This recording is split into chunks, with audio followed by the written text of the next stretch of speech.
Meus amados, vamos refletir um pouquinho sobre essas palavras. Não pensem que eu vim trazer paz à terra, não. Eu vim a trazer divisão.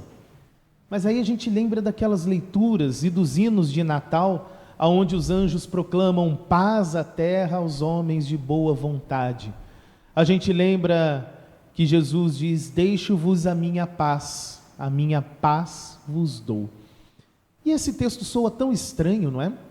Eu acho que o que soa mais estranho é que esse evangelho fica desconfortável para nós. Nós não queremos ouvir de Jesus uma coisa como essa, porque nós já sabemos muito bem o que é viver com divisão dentro de casa. Nós já sabemos o que é divisão. E Jesus fala: de agora em diante estarão divididos numa casa. O problema é que aqueles 5 da casa que ele falou, 3 contra 2, 2 contra 3, os 5 já estavam divididos há muito tempo. Isso não é algo que começa ali. Famílias se separam. Filhos adultos que não querem ter contato com seus pais e vice-versa. Crianças que são levadas de um lado para outro, entre a casa da mãe e a casa do pai, e acabam meio que virando um peão no meio dessa história. Isso sempre acontece. Vizinhos discutindo entre si, não é de hoje, Você não pode fazer esse muro na frente da minha janela, e a gente briga por isso, É a minha propriedade. Olha, o seu cachorro está latindo demais, faz ele ficar quieto, e a gente vai brigar por isso. Congregações têm divisões também, e se a gente fizer uma reunião, seja só da parte administrativa, da diretoria, ou uma assembleia com toda a congregação, a gente logo percebe que existem divisões também. Até para pintar a cor da parede, a gente acaba arrumando uma briga. Tem o grupinho que diz: não, vamos passar uma tinta azul. O outro grupinho: não, tem que ser um verde abacate. E a gente arruma uma briga até por causa disso. A gente está acostumado com isso, com brigas, O que dizer então do trânsito? No trânsito, gritos são constantes, os gestos obscenos são constantes. Quem lida com atendimento ao público sabe que cliente às vezes é um grande problema, e cliente gritando com o funcionário da loja, com o pessoal dos restaurantes, e aí as pessoas decidem por questões políticas também fazer protestos, que às vezes saem de controle, e a resposta aos protestos também acaba sendo com violência também, e a gente está acostumado a ver divisões nessas áreas em todo o tempo. Até numa reunião de escola, reunião de pais de escola, você vai ver confusão. Nos gabinetes do governo você vê confusão. Política internacional então é um caos, Você nunca vai ter um período na história que fala: aqui não teve guerra nenhuma. Não existe isso. Nós sabemos bem demais como que é essa vida sem paz em lugar nenhum. E é exatamente por isso que a gente não gosta dessa fala de Jesus. Porque a gente está querendo exatamente ouvir o contrário disso. A mensagem que o nosso coração realmente quer ouvir é que chega o profeta dizendo: paz, paz. E de repente vem Jesus e diz: eu não vim trazer paz não, eu vim trazer divisão, e a gente se incomoda com isso. Sabe, meus amados, Jesus está certo no que ele diz. Nós entendemos, aliás, com a nossa tecnologia de hoje muito melhor do que naquela época, nós podemos prever o tempo. Nós sabemos diagnosticar doenças com tanta precisão que antes de dar os primeiros sintomas, algumas coisas a gente já consegue perceber num exame. Que bom que a gente está avançando nessas coisas. Nós conseguimos explorar o espaço, o fundo do mar, mas a gente continua no mesmo pé quando se diz a relacionamento com as outras pessoas. A gente não avançou nada com o passar dos milênios a fio. Continua sendo difícil. O problema, quando Jesus pergunta: vocês pensam que eu vim trazer a paz à terra? E a resposta de todo mundo é: bom, sim, é exatamente isso que eu estava pensando.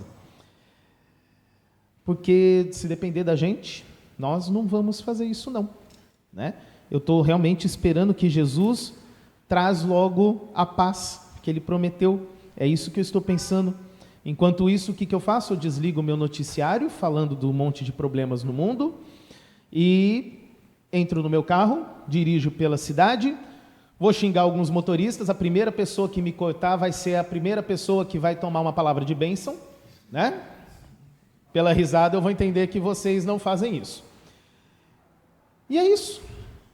E a gente continua vivendo essa vida dessa forma. O problema é que a gente, de fato, está esperando que Jesus traga a paz à terra e, de alguma forma, nos tirar a responsabilidade de fazer algo a respeito dessa paz.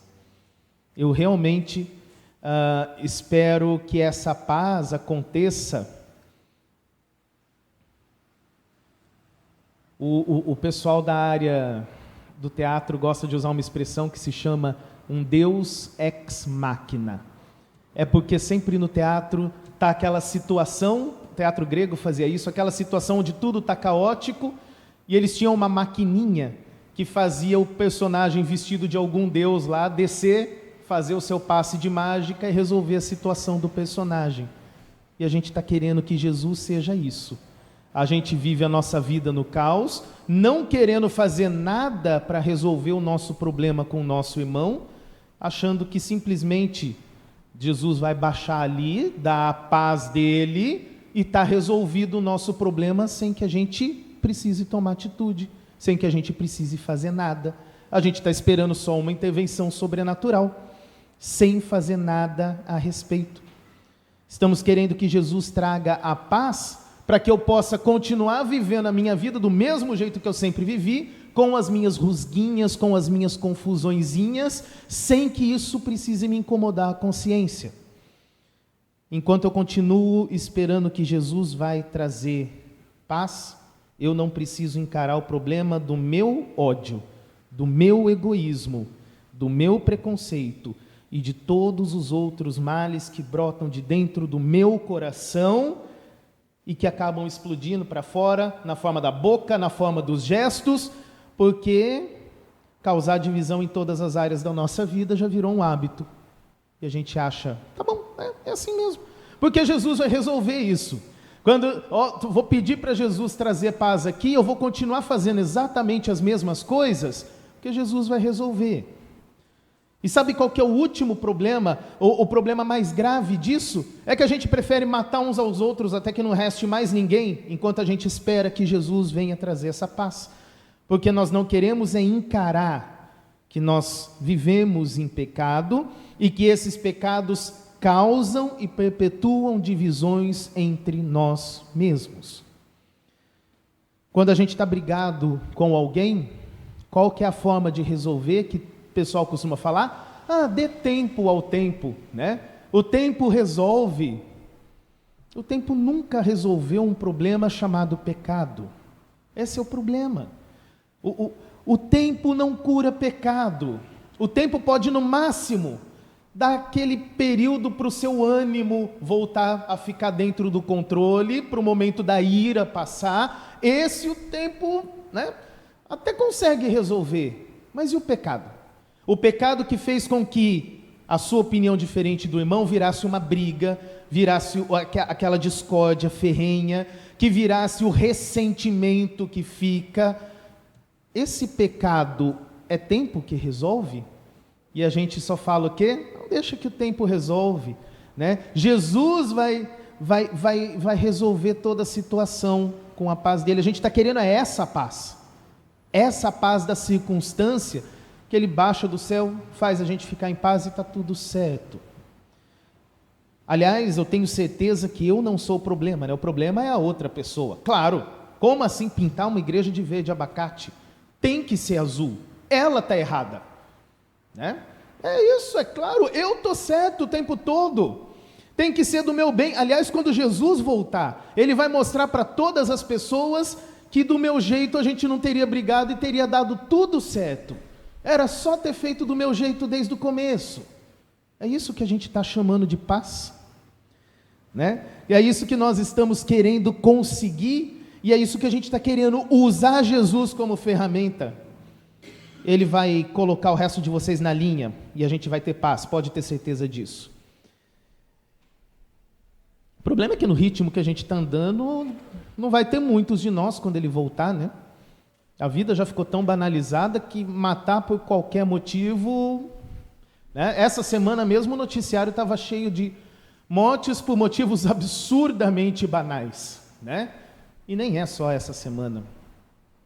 A gente quer paz e para isso a gente não pensa duas vezes antes de eliminar a pessoa que tira a nossa paz. Aliás, o próprio Jesus caminhou sobre essa terra falando de uma paz diferente dessa paz que nós queremos, começou a causar confusão e o que a gente faz? A gente silencia aquela pessoa. Inclusive, começando pelo próprio sumo sacerdote da época, que fala, é muito conveniente que uma pessoa morra para não causar confusão no meio de Israel, né? E assim ele autoriza todo o processo que o leva à morte. É assim que a gente está buscando paz. Se a gente não consegue do nosso jeito, a gente elimina o problema. Alguns fazem isso fisicamente, outros fazem isso virtualmente, porque o tecladinho lá no computador e o do celular é uma arma para matar pessoas também. Matamos as pessoas fisicamente, mas nós matamos as pessoas moralmente, matamos as pessoas financeiramente, porque, né, causamos todo esse tipo de conflito. Nós fazemos isso buscando a nossa paz. Todos dizemos que queremos paz, mas quando aquele que nós afirmamos ser a paz na terra, vinda aos homens de boa vontade, apareceu, a gente silencia com violência. Do jeito que nós vivemos, alimentando ressentimentos, alimentando brigas e alimentando discórdias, a única paz que nós vamos conhecer é uma paz de cemitério. Lá no Sermão do Monte, Jesus está falando assim, quem odeia o seu irmão, já é digno de julgamento e é digno do fogo do inferno. Sabe por quê? Porque você mata aquela pessoa dentro de si antes de cometer qualquer ato contra ela. A única paz desse jeito é a paz da morte. Mas e a paz com Deus? Como que fica? E aí a gente percebe que só dar um tempo nos nossos problemas de relacionamento não cura nada disso. Jesus não veio trazer essa paz que a gente queria. Não é essa a paz que ele veio trazer. Isso é uma coisa boa, porque se realmente Jesus só estivesse procurando paz, era mais fácil ele mesmo ter ficado no túmulo, sem problema nenhum, sem incômodo. A ressurreição de Jesus significa que não era só a paz de não ser incomodado que ele estava buscando, mas é uma paz num relacionamento conosco. E para que essa paz acontecesse, era necessário que ele deixasse o túmulo para nos trazer paz com Deus.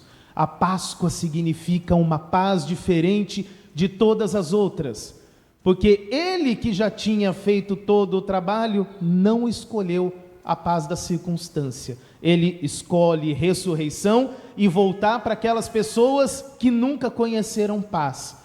Voltar para mim, para você. Isso também nos deixa sem paz nos nossos pecados, por alguma razão, e uma razão que tem a ver com um amor que vai muito além da nossa compreensão. Jesus escolhe deixar o túmulo e se juntar a nós novamente, num mundo cheio de violência, de discórdia, de brigas, às vezes por motivos absolutamente banais, e ele perdoa até aqueles que o abandonaram, aqueles que o mataram, ele os recebe novamente. Jesus não veio aqui ao mundo por uma paz, simplesmente. Ele veio aqui por algo mais importante, para estar conosco, nós que não conhecemos a paz de verdade. Lembra que a gente fala que os mesmos problemas desde a época de Jeremias estão ali? E isso tinha antes dele também. Nossos problemas não mudam, nossa falta de paz não muda. Não é de uma geração para outra, isso é constante. E Jesus, ele vem para estar no meio de nós que não conhecemos a paz.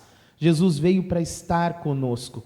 Ele veio para viver conosco, que somos pessoas sem paz, porque ele experimentou no seu próprio corpo o pior que a nossa divisão pode fazer e que de fato faz com pessoas todos os dias. E ainda assim, Jesus escolheu estar conosco. Hoje, aparecendo no pão e no vinho, dia após dia, semana após semana, mesmo que nós não tenhamos ficado um pouquinho mais pacíficos na nossa vida. Jesus não veio para nos trazer essa paz que nós chamamos de paz. Ele nos veio trazer uma paz diferente. É a paz que vem de si mesmo, é a paz que vem de um relacionamento com Ele que você não vai conseguir romper, não importa quantos pregos você crave nas suas mãos. Nesse caso, nas mãos de outras pessoas, né? Há uma pessoa no meio de toda a nossa divisão, de toda a nossa discordância, de todos os nossos problemas familiares, problemas com os chefes, problemas das reuniões administrativas e tudo mais. Existe uma pessoa que nunca nos deixará, que não vai provocar briga, que não vai nos calar na base de um grito, que não vai nos xingar e nem vai exigir separação de nós. Talvez nós não tenhamos conseguido paz na terra na noite do Natal, mas a encarnação de Jesus nos trouxe um relacionamento que é muito mais forte do que qualquer coisa que nós podemos fazer para dividi-lo. Mesmo quando a fonte dessa divisão seja o nosso próprio coração pecaminoso. Por isso que eu acho que Paulo deve ter ficado com os olhos brilhando, maravilhado, quando ele escreve: o que nos separará do amor de Cristo? Eu não consigo imaginar ele escrevendo aquilo sem no mínimo um brilho nos olhos contemplando isso. Porque nós semeamos a divisão contra Deus o tempo todo, é Ele quem não deixa isso acontecer. Nessa paz existe uma firmeza absoluta. Nós estamos ligados a Jesus. E essa promessa está nos acompanhando desde o dia do nosso batismo, ou para aqueles que conheceram, que foram batizados só depois de terem ouvido a palavra, desde o dia em que em algum momento o Espírito Santo, pela palavra, agiu na sua vida. E nós confiamos nessa promessa, nessa segurança e na insistência de Jesus em estar conosco e em se relacionar conosco. Jesus está, ao mesmo tempo, em um relacionamento comigo e com cada uma das outras pessoas que são povo dele e com toda a criação dele. Estar num relacionamento com Jesus significa que automaticamente eu tenho um relacionamento com todas as outras pessoas que existem sobre a face da terra. E aí muda o meu jeito de olhar para cada um das outras pessoas. É impossível você estar conectado com Jesus e ignorar o teu vizinho, ignorar o teu próximo, ignorar a pessoa que está diante de você. Talvez nem sempre a gente concorde, talvez nem sempre a gente goste das outras pessoas, e isso vai acontecer mesmo, e ainda que nós vivemos num mundo onde existe discordância, os nossos corações, eles são chamados a sair desse caminho egoísta e interesseiro para com as outras pessoas, das quais nós não concordamos o tempo todo. E aí fica impossível olhar para uma pessoa e vê-la como algo menos do que humano, ou como um adversário, quando eu sei que o mesmo Jesus que está do meu lado, que faz habitação no meu coração, do qual eu semeio discórdia contra ele e ele está sempre perdoando, esse mesmo Jesus está agindo na vida daquela pessoa também. Quando você olha com esses olhos que só a família de Cristo pode olhar, eu vou olhar para aquele chefe chato, mas eu vou saber que por trás daquele chefe chato existe Jesus amando aquela pessoa. O meu ódio não é contra o chefe chato, também é contra uma obra que Jesus está fazendo, ainda incompleta, mas que Jesus está fazendo na vida daquela pessoa. Eu vou olhar para aquela discussão e, meu Deus, aquele grupinho que quer pintar a igreja de verde abacate. Mas eu vou olhar para eles e falar, existe uma obra que Jesus está fazendo na vida daquelas pessoas. Ainda está incompleta, mas Jesus está fazendo uma obra na vida daquelas pessoas. O meu ódio contra aquelas pessoas é um ódio contra uma etapa na obra de Deus. Aí eu começo a olhar o mundo com um olhar totalmente diferente, né? Quando eu paro de olhar para o ser humano que está ali como algo que eu desprezo e começo a olhar como algo que faz parte da obra do Jesus que eu amo, que está na minha frente. E isso começa a transformar as coisas. Quando eu vou brigar com o funcionário, eu não estou brigando com o funcionário, eu estou brigando com o Cristo que está na minha frente. Isso começa a mudar o meu relacionamento. Aí eu começo a ver que Jesus está agindo na vida de cada um. Alguns, para a glória de nosso Deus e Pai, já são nossos irmãos em Cristo, com muito mais ênfase. Eu devo olhar para aquela pessoa como uma obra de Cristo. Mas alguns ainda não foram chamados à fé, e nem por isso eu vou dizer que ali não existe a obra. Jesus tem o tempo dele de fazer as coisas. Algum momento ele pode ser chamado à fé, e o que justifica o meu desprezo por aquela pessoa? Aí eu começo a olhar de um modo diferente. A presença de Jesus crucificado e ressurreto na terra, o seu relacionamento com cada um de nós, nos ajuda a reconhecer que nós dependemos uns dos outros. Isso desvia o nosso coração de semear divisão com as outras pessoas, para buscar um relacionamento com Cristo e também com o nosso próximo sobre a terra. Quando nós participamos da Santa Ceia, nós nunca vamos ali sozinho. Nós vamos ali chamados por Jesus, participamos do seu corpo e sangue, mas nós também vamos ali na presença dos nossos irmãos em Cristo. E nós saímos daqui e caminhamos por aquela porta fora, porque nós encontramos o mundo que Jesus amou e deu sua vida por ele, para que nós também possamos olhar com um olhar diferente. Não é um chato, é Cristo agindo na vida daquela pessoa, ainda em obras. Nós estamos, ainda em obras, não chegamos na perfeição, cada um no seu estágio, mas é Cristo trabalhando na vida de cada um. Meus amados, isso transforma a nossa visão de mundo. Jesus não veio trazer aquela paz que o mundo está ensinando que é, uma paz que as circunstâncias dizem, olha, está tudo bem, sua vida não tem problemas. Não é isso não, sua vida vai ter problemas. A divisão, ela faz parte. Inclusive, por motivo de fé, muitas vezes, 5 numa casa estarão divididos. E acontece. Quando nós temos opiniões diferentes e a gente começa a brigar, essas coisas começam a acontecer. Mas quando nós somos chamados à família da fé, nós vamos olhar para essas divisões, vamos ver aquele irmão chato que tem uma opinião, que misericórdia, que é aquilo? Para que falar isso na assembleia da igreja? Mas eu vou olhar para aquela pessoa e vou dizer assim, a cruz. E de repente, no meu coração já não há cruz. O nosso grande símbolo da igreja, aquele símbolo que Lutero fez, para ser o seu símbolo pessoal, aquela rosa de Lutero, Vocês se lembram o que tem no meio do símbolo?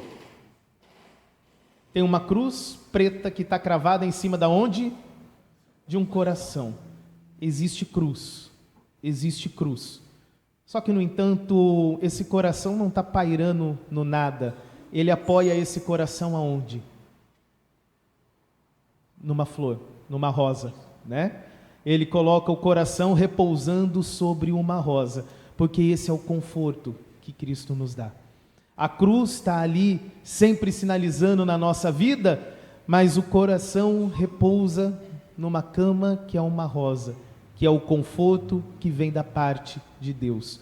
Por isso, eu não vou falar como os profetas, olha o seu problema de relacionamento, a partir de agora Jesus transforma, aleluia, você já não tem mais problemas. Não vou falar a paz. Eu vou falar o seguinte, quando você olhar para o seu próximo como obra de Cristo, em processo, e você começar a olhar e ver Cristo no seu irmão também, você vai olhar e vai falar assim, a cruz. E ali já para você será alegria, não será cruz. Amém? Com isso eu convido todos os irmãos, nos colocamos de pé, vamos consagrar toda a nossa vida a Deus, fazendo nossas as palavras do ofertório, Cria em mim, ó Deus, um puro coração, e renova em mim um espírito inabalável. Não me lances fora da tua presença, nem me retires o teu Espírito Santo. Torna a dar-me a alegria da tua salvação e mantém-me de espírito voluntário. Amém.